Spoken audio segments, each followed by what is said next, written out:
والسماء ذات البروج واليوم الموعود والشاهد ومشهود قتل أصحاب الأخدود. قال رسول الله صلى الله عليه وسلم إن أصدق الحديث كتاب الله وخير الهدي هدي محمد صلى الله عليه وسلم وكل أمور محدثاتها وكل محدثة بدعة وكل بدعة ضلالة وكل ضلالة في النار. அளவற்ற அருளாளனும் நிகரில்லாத பேரன்புடையவனுமாகிய இந்த அகிலங்களை எல்லாம் படைத்து பரிபாலனம் செய்து கொண்டிருக்கிற ஏக இறைவன் அல்லாஹ்வுடைய சாந்தியும் சமாதானமும் நம் உயிரிலும் மேலான உத்தம தூதர் நபிகள் நாயகம் ஸல்லல்லாஹு அலைஹி வஸல்லம் அவர்கள் மீதும் அவர்களுடைய தோழர்கள் தோழியர்கள் இன்னும் எல்லா முஸ்லிம்கள் மீதும் குறிப்பாக இந்த ஜுமாவினுடைய வணக்க வழிபாடுகளை அதன் ஆரம்ப நேரத்திலேயே கலந்து கொண்டு முழுமையான நன்மையை பெற்றவர்களாக மாற வேண்டும் என்கிற நோக்கத்தோடு இறையில்லத்திலே ஒன்று கூடியிருக்கிற நம் அனைவர் மீதும் என்றென்றும் நின்று நிலவட்டுமாக என்று பிரார்த்தித்து இந்த உரையை ஆரம்பம் செய்கின்றேன். அல்லாஹ்வுடைய பேரருளால் இந்த இஸ்லாமிய மார்க்கத்தின் பக்கம் வழிநடக்கக்கூடியவர்களாக அல்லாஹ் நம்மை எல்லாம் ஆக்கி நாம் வெற்றி பெறுவதற்கான வழிமுறைகளை வாழ்க்கை நெறிமுறைகளை திருமறை குர்ஆனின் மூலமாகவும் நபிகள் நாயகத்தினுடைய வாழ்க்கை வழிகாட்டுதலின் மூலமாகவும் நமக்கு வழங்கியிருக்கிறார். நபிகள் நாயகம் ஸல்லல்லாஹு அலைஹி வஸல்லம் அவர்களுடைய வாழ்க்கை வழிகாட்டுதல் என்பது அவர்கள் இந்த உலகத்திலே தன்னுடைய வாழ்நாளில் அவர்கள் செய்த ஒவ்வொரு காரியங்களிலேயும் இந்த உம்மத்திற்கான வழிகாட்டுதலை இறைவனுடைய அனுமதியின் பெயரில் நமக்கு வாழ்ந்து காட்டினார்கள். அதை அல்லாஹ் நமக்கு வாழ்க்கை முறையாக ஏற்படுத்தி இருக்கிறார். நபிகள் நாயகம் ஸல்லல்லாஹு அலைஹி வஸல்லம் அவர்கள் இறுதியாக செய்த ஹஜ்ஜினுடைய காலகட்டத்தில் தன்னுடைய சஹாபாக்களிடத்திலே சொன்னார்கள், இந்த உரையை நீங்கள் செவிதாழ்த்தி கேளுங்கள். ஏனென்று சொன்னால் இதற்கு பின்னால் இது மாதிரியான ஒரு இடத்தில் உங்களை நான் சந்திப்பேனா என்பது எனக்கு தெரியாது. இதை கவனமாக நீங்கள் கேளுங்கள் என்று சொல்லி தன்னுடைய தோழர்களிடத்திலே நபி அவர்கள் உரை நிகழ்த்தினார்கள். அந்த உரை என்பது நபி அவர்களுடைய அந்த வாழ்நாளில் அவர்கள் வழிகாட்டிய அந்த வழிகாட்டுதலின் ஒட்டுமொத்த சாராம்சத்தையும் இரத்தின சுருக்கமாக தன்னுடைய தோழர்களுக்கு வழங்கிய ஒரு உரை என்பதை நாம் அத்தனை பேரும் அறிந்திருக்கிறோம். அந்த உரையில் நபிகள் நாயகம் ஸல்லல்லாஹு அலைஹி வஸல்லம் அவர்கள் பல்வேறு விதமான செய்திகள் குறித்து பல்வேறு விதமான நாம் கடைபிடிக்க வேண்டிய முக்கியமான அம்சங்களை குறித்து நமக்கு விளக்கம் அளித்தார்கள். அதை ஒவ்வொரு செய்தியாக நபி அவர்கள் குறிப்பிட்டார்கள். அப்படி குறிப்பிட்ட ஏராளமான செய்திகளில் பெண்களை குறித்த, நம்முடைய மனைவிமார்கள் குறித்த அந்த செய்தியையும் நமக்கு நபிகள் நாயகம் ஸல்லல்லாஹு அலைஹி வஸல்லம் அவர்கள் மிக முக்கியமாக நமக்கு எச்சரிக்கை செய்தார்கள். எனவே அந்த செய்திகளை நாம அறிந்து கொண்டு அதை நம்முடைய வாழ்வில் கடைபிடிக்கக்கூடியவர்களாக நாம் மாற வேண்டும். அதிலே பெண்களை குறித்து, தம்முடைய மனைவிமார்களை குறித்து நபி அவர்கள் சொன்ன முக்கியமான அந்த அம்சம் என்னவென்றால், இந்த மனைவிமார்கள் என்பவர்கள் நமக்கு அமானிதமாக வழங்கப்பட்டவர்கள் என்பதை நபி அவர்கள் மிக தெளிவாக நமக்கு சொல்லி காட்டினார்கள். இந்த மனைவிமார்கள் உங்களுக்கு இறைவனுடைய புறத்திலிருந்து அமானிதமாக வழங்கப்பட்டவர்கள். அந்த அமானிதத்தை நீங்கள் நல்ல முறையிலே அவர்களிடத்திலே நீங்கள் நடந்து கொள்ளுங்கள். அவர்களிடத்திலே நீங்கள் இந்த திருமண ஒப்பந்தத்தை நீங்கள் எடுத்திருக்கிறீர்கள் என்றால் அது அல்லாஹ் உங்களுக்கு ஹலாலாக்கிய அடிப்படையில்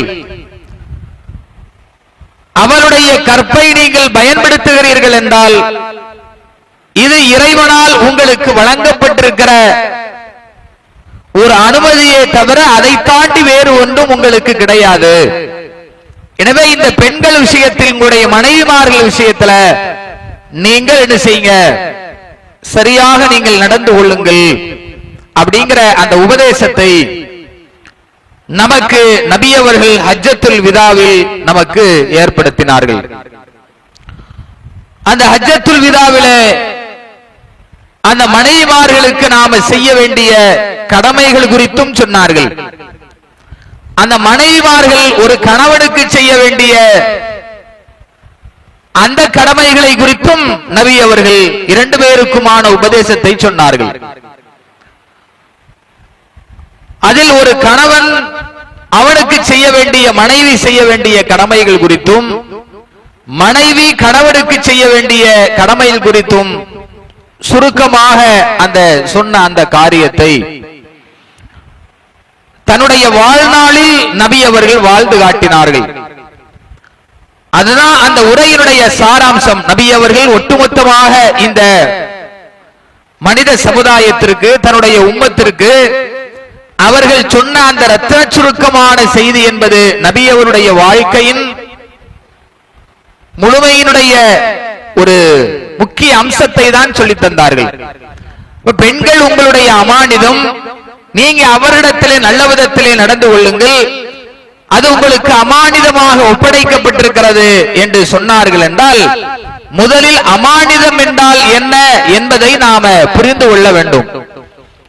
நம்மிடத்திலே ஒரு பொருள் ஒப்படைக்கப்பட்டிருக்கிறது என்றால் அந்த பொருளை பத்திரமாக கையாண்டு அதை திரும்ப என்ன செய்ய வேண்டும், யார் நம்மிடத்திலே அமானிதமாக வழங்கினார்களோ அவர்களிடத்தில் நாம் என்ன செய்யணும், திரும்ப ஒப்படைக்க வேண்டும். அந்த அமானிதத்தை பாழ்படுத்தி விடக்கூடாது, அந்த அமானிதத்தை சிதைத்து இல்லாமலாக்கி விடக்கூடாது, அந்த அமானிதத்தை பேண வேண்டும். அது நமக்கு அல்லாஹ்வால் இடப்பட்டிருக்கிற கட்டளை. ஒரு இறை நம்பிக்கையாளன் அமானிதத்தை பேணக்கூடியவனாக இருப்பான். அமானிதத்தை பேணுவது என்பது ஒரு இறை நம்பிக்கையாளனுடைய தன்மை. அமானிதத்தை பாழ்படுத்துவது என்பது நயவஞ்சகருடைய தன்மை என்பதை நபி அவர்கள் நமக்கு சொன்னார்கள். அவர்களுக்கு அமானிதம் ஒப்படைக்கப்பட்டால் அவற்றை பாழ்படுத்துவார்கள். அது யாரு? முனாஃபிக்குகள். அமானிதத்தை பேண வேண்டும், அமானிதம் பாதுகாக்கப்பட வேண்டும். இது இஸ்லாத்தினுடைய அடிப்படை. இப்ப அல்லாஹ் சொல்கிறான், இந்த நிசாவுக்கும் உங்களுடைய இந்த மனைவிமார்கள் அவர்கள் அமானிதங்கள். யாருடைய அமானிதம்? அல்லாஹ்வுடைய புறத்திலிருந்து உங்களுக்கு வழங்கப்பட்ட அமானிதம் என்று அல்லாஹ் சொல்லுகிறார். இன்னைக்கு அது மாதிரியான ஒரு கண்ணோட்டத்தோடு இன்றைக்கு மனைவிமார்கள் பார்க்கப்படுகிறார்களா என்பதை நாம சிந்திக்க வேண்டும். அவர்களை அமானிதமாக நாம கருதுகிறோமா? இறைவனுடைய அமானிதம். அவர்களை அல்லாஹ் எந்த அடிப்படையில் நமக்கு பயன்படுத்த சொல்லி இருக்கிறானோ அந்த பயன்பாடுகளை தவிர்த்து அவர்களை பாதுகாப்பதும், அவர்களை பேணுவதும், அவர்களை பத்திரப்படுத்துவதும் நம் மீது பொறுப்பு என்பதை நாம உணர்ந்திருக்கிறோமா என்பதை நாம சிந்திக்க வேண்டும். இன்றைக்கு பலரும் தன்னுடைய மனைவிமாரிடத்திலே நடந்து கொள்கிற விதம் என்பது ஒரு அடிமையை நடத்துவதை போன்ற ஒரு தன்மையில் என்ன செய்வார்கள்? மனைவிமார்களை நடத்துவார்கள். அவர்களுடைய உரிமைகளுக்கு எந்த விதமான முக்கியத்துவமும் வழங்க மாட்டார்கள். அவருடைய உணர்வுகளுக்கு எந்த விதமான முக்கியத்துவத்தையும் வழங்க மாட்டார்கள். அவர்களுடைய ஆசைகளுக்கு எந்த விதமான முக்கியத்துவத்தையும் வழங்க மாட்டார்கள்.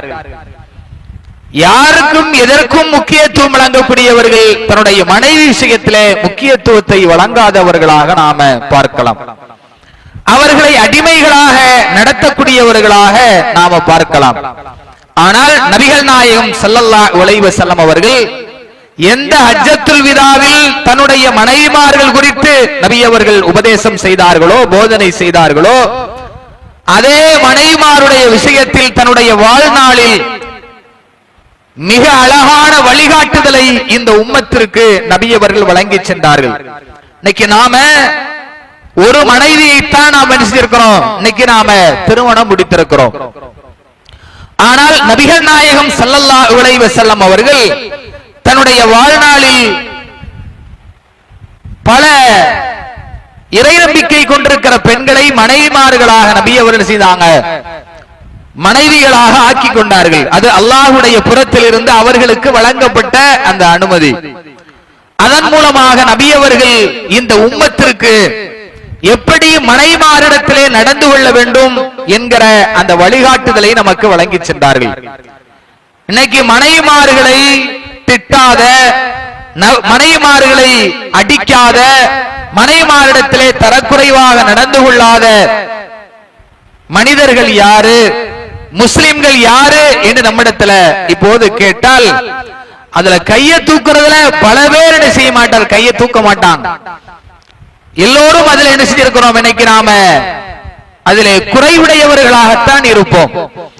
அதே நிறைவுடையவர்கள் இருக்கலாம். ஆனால் பெரும்பான்மையான அந்த மக்களுடைய வாழ்க்கையை நாம பார்த்தால் மனைவி இடத்துல நடந்து கொள்கிற முறைதான் அவர்கள் தன்னுடைய வாழ்நாளில் ரொம்ப கோரமாக, ரொம்ப அகோரமாக அவர்கள் வாழுகிற அந்த வாழ்க்கையாக இருக்கும். வேறு யாரிடத்திலையும் அப்படி நடந்து கொள்ள மாட்டார்கள். வெளியிலேயோ நண்பரிடத்திலேயோ எதிரிடத்தில் கூட அது மாதிரியான நிலையில நடக்க மாட்டாங்க.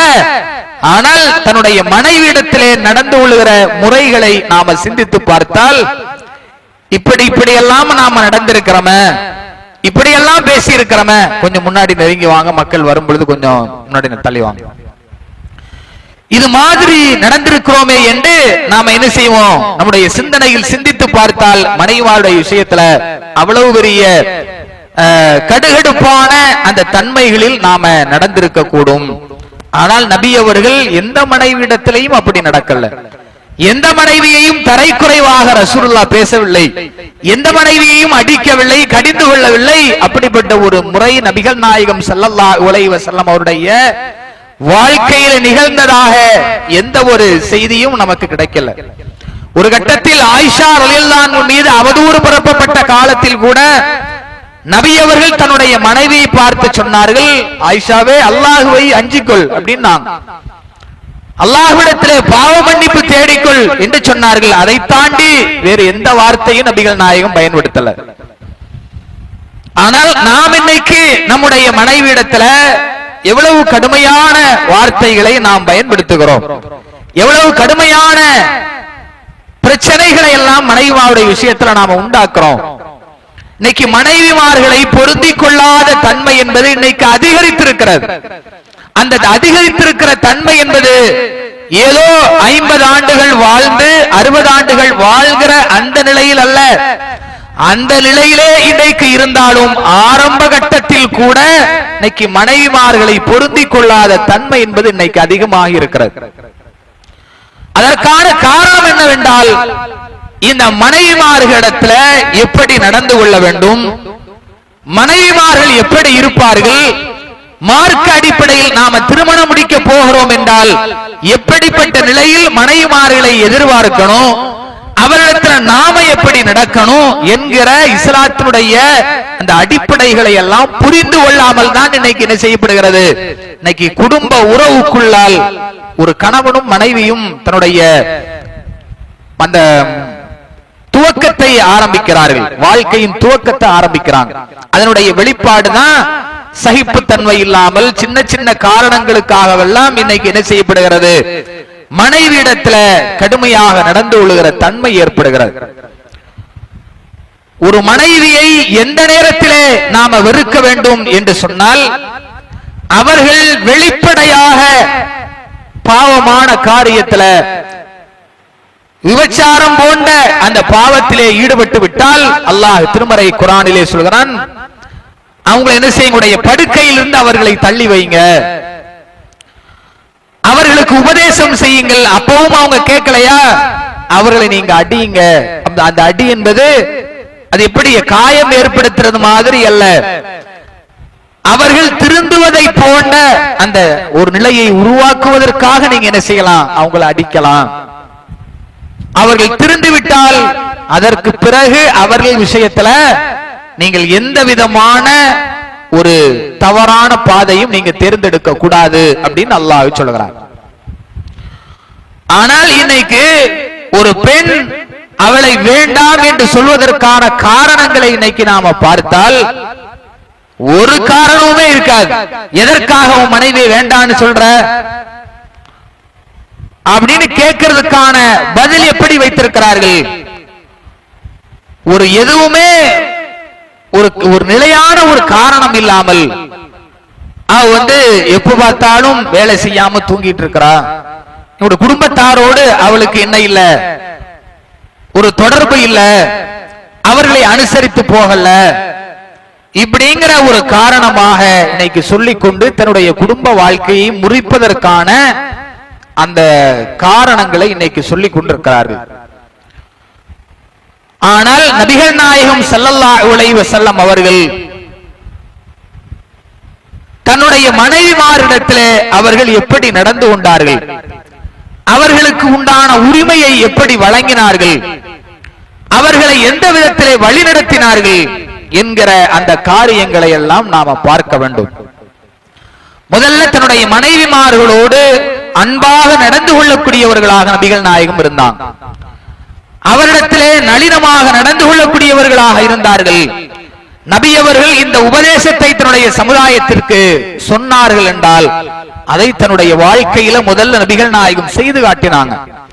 பெண்கள் அமானிதம், அவரிடத்தில் நல்ல விதத்தில் நடந்து கொள்ளுங்க என்றால் நபிகள் நாயகம் அதை அப்படி தன்னுடைய வாழ்க்கையில் அமானிதமாக பார்த்தார்கள். அவரிடத்திலே நல்ல விதத்திலே நடந்து கொண்டார்கள். நடந்து விட்டுதான் இந்த சமுதாயத்திற்கு அது குறித்து நபிகள் நாயகம் உபதேசம் செஞ்சாங்க. இன்னைக்கு மனைவிமாரிடத்துல விளையாடக்கூடிய தன்மை நம்மிடத்துல இருக்காது. மனைவிமாரிடத்திலே அவர்களோடு சேர்ந்து விளையாடுகிற தன்மை நம்மிடத்துல இருக்குதா? ஆனா நபிகள் நாயகத்திடத்தில் அந்த தன்மை இருந்தது. தன்னை மனைவியோடு நபிகள் நாயகம் விளையாடக்கூடியவர்களாக இருந்தார்கள். ஓட்ட பந்தயம் வச்சாங்க ரசூலுல்லாஹ். ஒரு பயணத்தில் நபிகள் நாயகம் என்ன செஞ்சாங்க, எல்லா மக்களையும் விரைந்து வாருங்கள் என்று சொல்லி அந்த பயணத்தில் மக்களை விரைவுபடுத்தினார்கள். அப்ப ஆயிஷா ரலியல்லாஹு இடத்துல சொன்னாங்க, விரைந்து வா, நாம் ரெண்டு பேரும் ஓடி செல்வோம், யாரு முதல்ல ஜெயிக்கிறான்னு பார்ப்போம், இந்த பந்தயத்தில் நான் தான் உன்னை ஜெயிப்பேன் அப்படின்னு தன்னுடைய மனைவி இடத்துல ரசூலுல்லாஹ் சொன்னாங்க. அப்ப இரண்டு பேரும் ஓடுறாங்க. அந்த பயணத்தில் ஆயிஷா அவர்கள் ஜெயிக்கிறாங்க. அதற்கு காரணம் சொல்றாங்க, நான் அப்போது உடல் மெல்லிய ஒரு உடல் உடையவளாக இருந்தேன், நான் ரசூலுல்லாஹ் முந்தி விட்டேன். அது மாதிரி இன்னொரு பயணத்தில் என்ன செய்ய, இது மாதிரி ஓடணும். இன்னொரு பயணத்திலையும் நபிகள் நாயகம் ஓட்ட பந்தயம் வைத்தார்கள். அந்த பயணத்தில் என்னுடைய உடல் பருமனாக ஆகிவிட்டது. அப்போது நான் ரசூலுல்லாஹ்வை ஜெயிக்க முடியாமல் நான் தோற்றுவிட்டேன். ரசூலுல்லாஹ் ஜெயிச்சாங்க.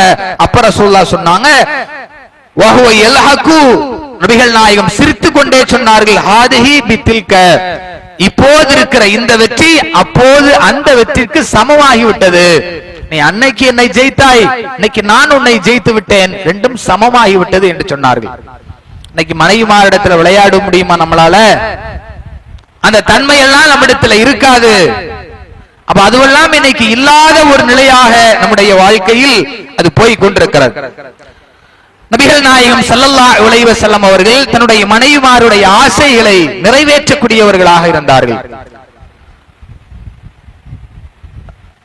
பள்ளிவாசல் என்ன செய்யறாங்க, இந்த யமன் நாட்டு அம்பெறியக்கூடிய வீரர்கள் என்ன செய்யறாங்கன்னா, அம்பெறியக்கூடிய அந்த போட்டியில அந்த சாகசங்களை நிகழ்த்தி கொண்டிருக்கிறார்கள். அப்ப ஆயிஷா ரலியல்லாஹு அதை பார்த்து அப்படியே ஏக்கத்தோடு பார்க்கிறாங்க. அப்ப ரசூலுல்லாஹ்வே கேட்கிறாங்க, இத பார்க்கணுமா உனக்கு? ஆமா பார்க்கணும். அப்ப ரசூலுல்லாஹ் என்ன செய்றாங்க, அவருடைய மனைவியை தன்னுடைய முதுகுக்கு பின்னால் நிறுத்திவிட்டு அந்த விளையாட்டை பார்ப்பதற்கு அனுமதிக்கிறார்கள். ஆனா நாம இன்னைக்கு அது மாதிரி இதையாவது கேட்டா என்ன சொல்லணும், உனக்கு இந்த நேரத்துல இது உனக்கு எதுக்கு தேவை, ஒழுங்க வேலையை பாரு, ஆகக்கூடிய காரியத்தை பாரு என்ன நாம அவருடைய ஆசைகளை தட்டி கழிப்பவர்களாக இருப்போம்.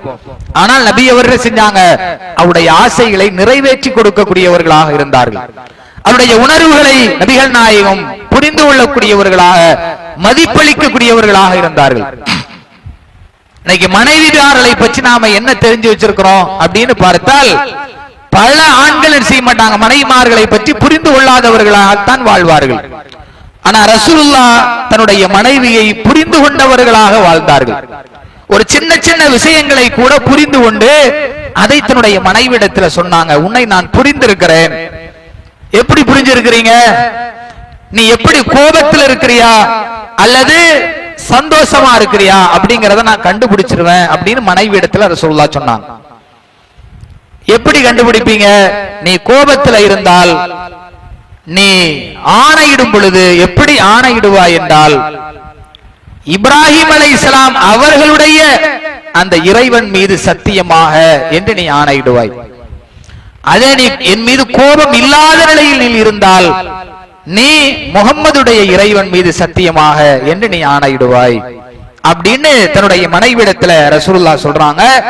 உடனே ஆயிஷா ரலியல்லாஹு சொல்றாங்க, ஆமா அஜல் அப்படித்தான், ஆனால் லஸ்து உஹாஜிரு இல்லா இல்லஸ்மக், என்றாலும் நான் கோபித்துக் கொள்வது உங்களுடைய பெயரின் மீது மட்டும்தானே தவிர உங்கள் மீது நான் கோபிக்க மாட்டேன். நான் கோபத்தில் இருந்தா உங்கள் மீது கோபப்பட மாட்டேன், உங்க பெயர்ல தான் கோபப்படுவேன். அதனால உங்க பெயரை சொல்லாம இப்ராஹிம் அலைஹிஸ்ஸலாம் அவருடைய பெயரை சொல்லுவேன் அப்படிங்கறத தன்னுடைய கணவனிடத்தில் ஆயிஷா ரலியல்லாஹு அவர்கள் சொல்கிறார்கள். எப்படி புரிந்துணர்வோடு தன்னுடைய மனைவி இடத்துல ரசூலுல்லாஹ் நடந்திருக்கிறாங்க. இதுவெல்லாம் நபி அவர்கள் தன்னுடைய மனைவிமார்களிடத்துல நடந்து கொண்ட விதம். இன்னைக்கு நாம எந்த மனைவி இடத்துல நான் உன்னை புரிஞ்சிருக்கிறேன், நீ இப்படி நடந்தால் இப்படி நடக்கும், நீ இப்படி செய்தால் இப்படி நடக்கும்னு நாம என்ன இன்னைக்கு புரிஞ்சிருக்கிறோம்? என்ன மனைவிமாரை பற்றி புரிந்து அவரிடத்துல நம்முடைய புரிந்துணர்வை நாம சொல்றோம்? சொல்லல. அப்படி நாம நடக்காதவர்களாகத்தான் நம்முடைய வாழ்நாள் ஓடிக்கொண்டிருக்கிறது. அதனால தான் வீட்டுக்கு போனாலே ஒரு எரிச்சல், ஒரே சண்டை, ஒரே சச்சரவு என்பது நம்முடைய வீடுகளில் இன்னைக்கு நிலைத்து போயிருக்கிறது.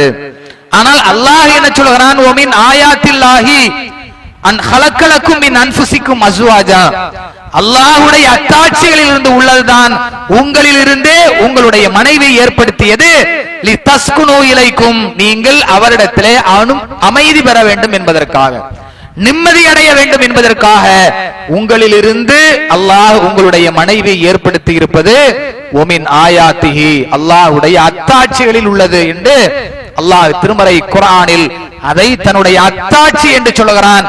ஆனால் அந்த காரியத்தில் இன்னைக்கு எவ்வளவு கவனத்தோடு நாம் நடந்திருக்கிறோம்?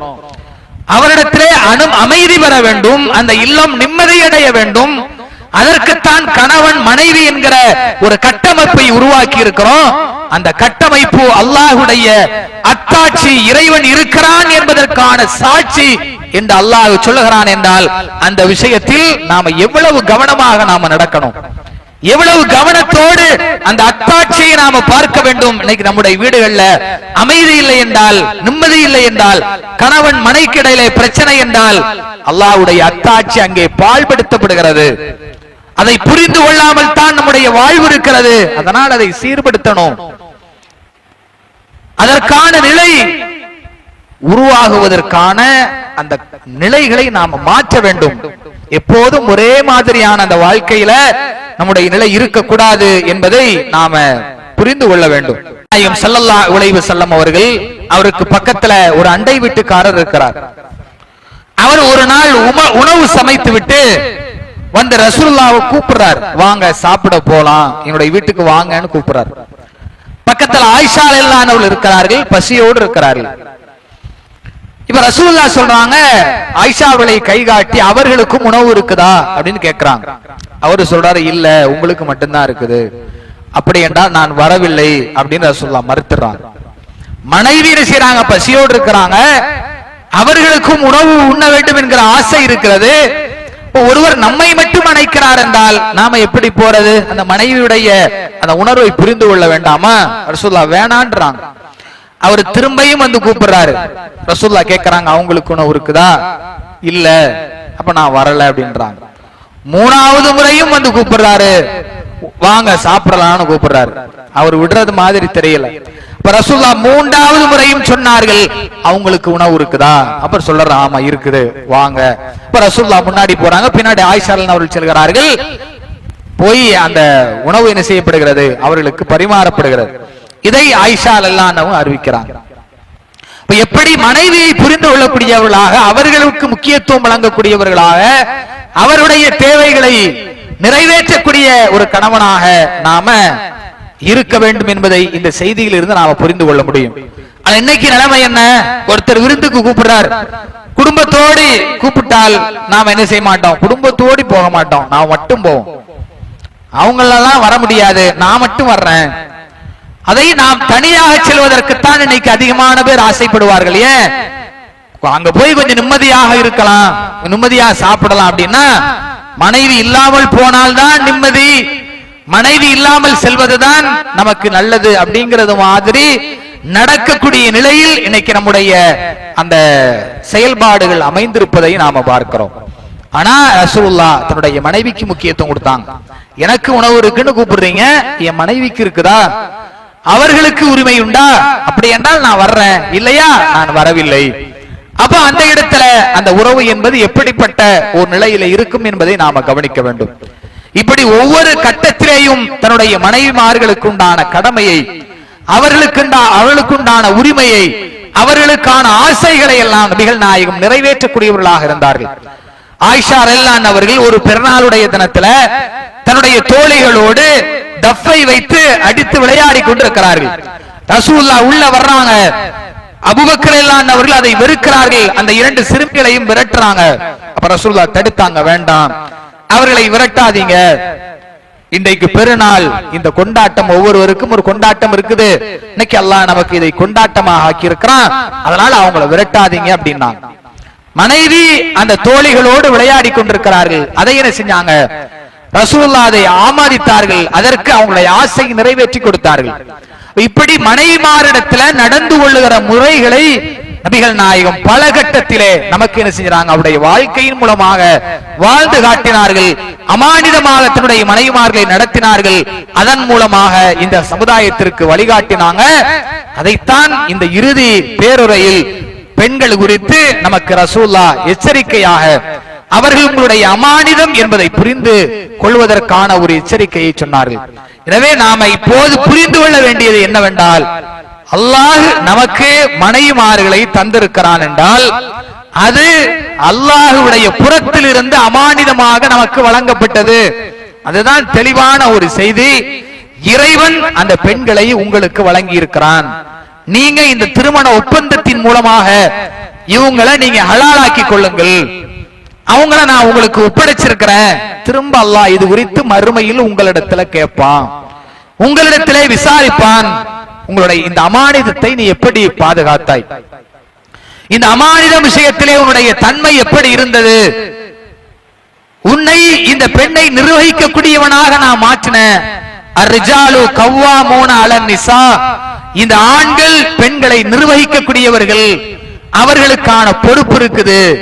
அவர்களுக்கான வாழ்வாதாரத்தை, அவர்களுக்கான செலவை, பொறுப்பேற்றுக் கொள்கிற ஒரு பொறுப்பாளியாக நிர்வகிக்கக்கூடியவனாக நீ இருக்கிறதுனால உனக்கு ஆண் என்கிற அந்தஸ்து கொஞ்சம் பெண்ணை விட ஒருபடி கூட உனக்கு வழங்கப்பட்டிருக்குது.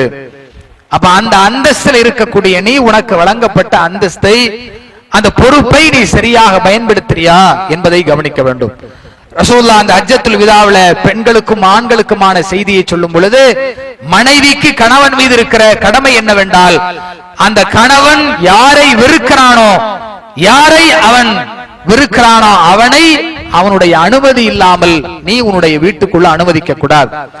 அவன் எந்த இடத்தில் அமர்வானோ அந்த இடத்தில் யாரை அவன் வெறுக்கிறானோ அவனை நீ உட்காருவதற்கு அனுமதிக்க கூடாது. அது ஒரு கணவனுக்கு மனைவி செய்ய வேண்டிய மிக முக்கியமான ஒரு கடமை. அந்த கணவனுடைய அந்த திருப்தி என்பது அந்த மனைவி அதை என்ன செய்யணும், முழுமையாக அவர்களுக்கு சமர்ப்பிக்க வேண்டும். அது மாதிரி மனைவி இடத்துல சொன்னா மனைவிக்கு கணவன் மீது இருக்கிற கடமையை பற்றி ரசூலுல்லாஹ் சொன்னாங்க. அந்த பெண்ணை நிர்வகிக்கிறது உன் மீது கடமை.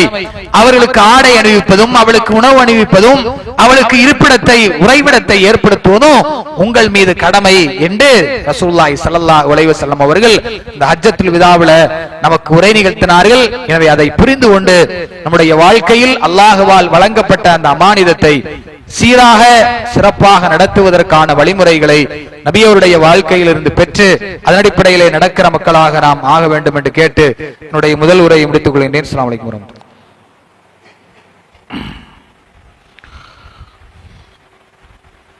அஸ்ஸலாமு அலைக்கும் வரஹ்மத்துல்லாஹி. எல்லாம் வல்ல அல்லாஹ்வுடைய நல்லடியார்களே, அல்லாஹ்வுடைய பேரருளால் இந்த இஸ்லாமிய மார்க்கத்தை நம்முடைய வாழ்க்கை நெறியாக ஏற்று வாழ்ந்து கொண்டிருக்கிறோம். இந்த வாழ்க்கையில் நமக்கு ஏராளமான கட்டளைகளும் கடமைகளும் நமக்கு இருக்கிறது. அதிலும் குறிப்பாக நம்முடைய மனைவிமாருடைய விஷயத்துல இருக்கிற இந்த கடமைகள் என்பது மிக முக்கியமாக நாம கடைபிடிக்க வேண்டியது. ஏனென்றால் நம்முடைய வாழ்க்கையின் எல்லா நேரத்திலேயும் நம்மோடு இருக்கக்கூடிய ஒரு நிலை இந்த கணவன் மனைவியினுடைய விஷயத்தில் இருக்குது. எனவே அந்த விஷயத்தில் நாம ரொம்ப கவனமாக நாம இருக்க வேண்டும். அதுல ரொம்ப கவனத்தோடு நாம அதை செயல்படுத்தணும். ரசூலுல்லாஹ் சொன்னாங்க, உங்களில் சிறந்தவர் உங்களுடைய மனைவி இடத்துல சிறந்தவர்கள் தான். ஹைருக்கும் ஹைரு அஹ்லிக்கும், உங்கள சிறந்தவர் யாரு? உங்களுடைய குடும்பத்தாரிடத்துல மனைவி இடத்துல சிறந்தவர்கள் தான் உங்களில் சிறந்தவர்கள். அந்த அந்தஸ்தை அல்லாஹ் ஒரு கணவன் மனைவி என்கிற அந்த குடும்ப வாழ்க்கையில அவர்களிடத்திலே நாம் நடந்து கொள்கிற முறையில் அல்லாஹ் ஏற்படுத்தி இருக்கிறான். எனவே அதை புரிந்து கொண்டு இந்த மனைவி கணவன் என்கிற ஒரு உறவு அது அல்லாஹ்வால் நமக்கு ஏற்படுத்தப்பட்டது. அந்த மனைவி என்பது நமக்கு அமானிதமாக வழங்கப்பட்டது. ஒரு கணவன் என்பவன் அவனுக்கு முழுமையாக கட்டுப்பட்டு வாழுகிற வாழ்வு என்பது இறைவனால் நமக்கு சொல்லப்பட்ட உபதேசம் என்பதை பெண்களும் புரிந்து கொள்ள வேண்டும், ஆண்களும் புரிந்து கொள்ள வேண்டும். இந்த வாழ்க்கையில் எல்லா விதமான புரிந்துணர்வோடு அன்பு காட்டுதலோடு அரவணைப்போடு ஒருவருக்கொருவர் விட்டு கொடுக்கிற தன்மையோடு இந்த குடும்ப வாழ்க்கையை நாம தொடர்ந்தால், நபியுடைய வழியை பின்பற்றினால் அது ஒரு சிறந்த ஒரு வாழ்வாக அந்த வாழ்வு இருக்கும். எனவே அப்படிப்பட்ட ஒரு உறவாக இந்த குடும்ப வாழ்க்கை நீடிப்பதற்கும் இந்த பெண்கள் அமானிதம் என்பது பாதுகாக்கப்படுவதற்குமான ஒரு சாட்சிகளாக நாம் இருக்க வேண்டும். அப்படிப்பட்ட நிலையை அல்லாஹ் நம் அனைவருக்கும் தருவானாக என்று பிரார்த்தித்து இந்த உரையை முடித்துக் கொள்கின்றேன். வாஹிரு தஅவானா அல்ஹம்துலில்லாஹி ரப்பில் ஆலமீன். அஸ்ஸலாமு அலைக்கும்.